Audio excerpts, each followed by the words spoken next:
ইসরায়েলের আক্রমণে ক্ষতিগ্রস্ত হওয়া আকাশ প্রতিরক্ষা ব্যবস্থা সম্পূর্ণ নিজস্ব প্রযুক্তিতে পুনরায় পুনঃস্থাপন করেছে ইরান।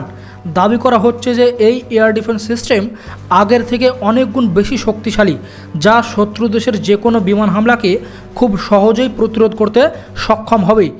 রবিবার ইরানের ডিফাপ্রের সংবাদ সংস্থা দেশটির সেনাবাহিনীর অপারেশন বিভাগের উপপ্রধান মাহমুদ মোসাবির উদ্ধৃতি দিয়ে এই তথ্য জানিয়েছে।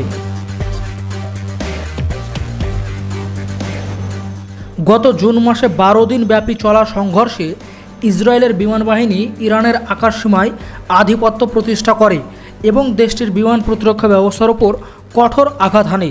যদিও ইরানি সশস্ত্র বাহিনী পাল্টা ইসরায়েলি ভূখণ্ডে একের পর এক ক্ষেপণাস্ত্র ও ড্রোন হামলা চালিয়ে দখলদার দেশকে দাঁত ভাঙা জবাব দিয়েছে।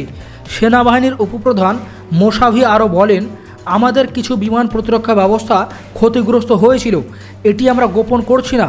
তবে আমাদের সহকর্মীরা সম্পূর্ণ দেশীয় প্রযুক্তি উৎস ব্যবহার করে পূর্ব নির্ধারিত যে সিস্টেমগুলো উপযুক্ত স্থানে সংরক্ষিত ছিল সেগুলো দিয়ে খুব নিখুঁতভাবে প্রতিস্থাপন করেছেন, যাতে আমাদের আকাশসীমা শত্রুদের কাছ থেকে নিরাপদ থাকে। যুদ্ধের আগেও ইরানের নিজস্বভাবে নির্মিত দীর্ঘপাল্লার বিমান প্রতিরক্ষা ব্যবস্থা ছিল, যার নাম বাভার 373। এর পাশাপাশি ইরানের কাছে রাশিয়ান নির্মিত S-300 সিস্টেমও ছিল। ডিফাপ্রেসের প্রতিবেদনে সম্প্রতি বিদেশি বিমান প্রতিরক্ষা সিস্টেম আমদানির কোনো উল্লেখ করা হয়নি।